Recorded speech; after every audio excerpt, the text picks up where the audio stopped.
नमस्कार सर. नाव काय सर आपलं? नाव माझं मनोज शिवाजी मुळे. मी राहतो सध्या लातूरमध्ये, पण माझं मूळ गाव सयाकन चिंचोली, तालुका निलंगा आहे. ओके. आणि सर तुम्ही काय करता? माझं सध्या पंचायत समिती गट साधन केंद्र निलंगा इथं पोस्टिंग आहे, विशेष शिक्षक म्हणून.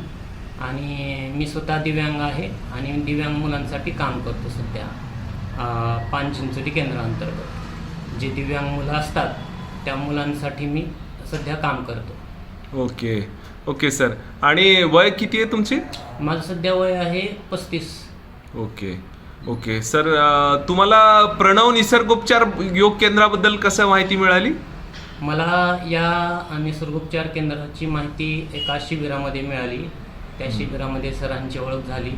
सरांनी त्या शिबिरामध्ये थोडं माहिती सांगितली होती योगाबद्दल आणि आपली दिनचर्याबद्दल.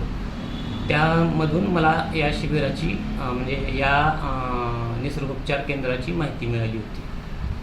आणि मग मला नंतर 4 वर्षानंतर मग सरांची आठवण झाली आणि निसर्गोपचार आपलं ट्रीटमेंट सरांकडून घ्यावं असं वाटलं मनामध्ये.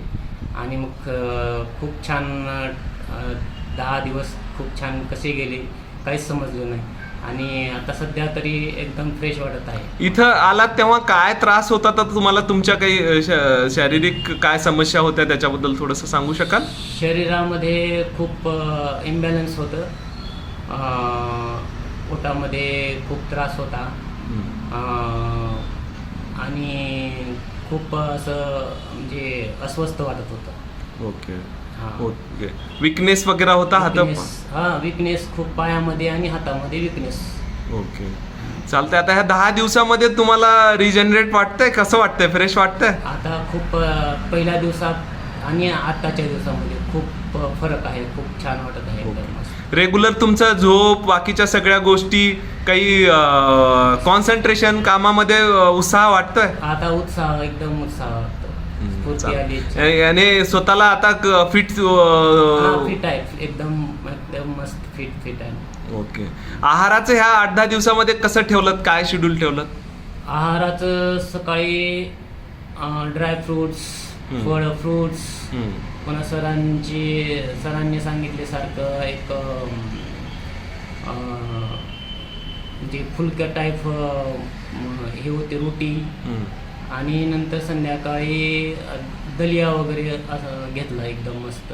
ओके. एकंदरीत तुम्हाला ह्या दिनचर्या आवडली आहे? हे अशी दिनचर्या तुम्ही कंटिन्युअस तुम्हाला चांगलं वाटेल ह्या दिनचर्येत हे करायला? हो, नक्की नक्की. एकदम. आहाराचंही थोडंसं बंधन असतं माणसाला. काय असतं की आपल्या थोडासा आहार, विचाराच्या व्यवहाराच्या सवयी थोड्याशा जर आपण निसर्गाच्या अनुरूप करून घेतल्या की आपली तब्येत ही चांगली राहते. आणि एकंदरीत तुम्ही इथल्या उपचाराबद्दल समाधानी आहात? याची गरज वाटते का तुम्हाला या सगळ्या गोष्टी? नित्यनियमाने या उपचाराची आवश्यकता आहे आणि सर्वांनी या उपचाराचा फायदा घ्यावा आणि अवश्य ट्रीटमेंट घ्यावी असं मला वाटतं. ओके ठीक आहे सर. असंच तुम्ही निसर्गोपचार दिनचर्येचं पालन करा आणि स्वस्थ राहा, व्यस्त राहा, मस्त राहा सर. Okay sir. थँक्यू.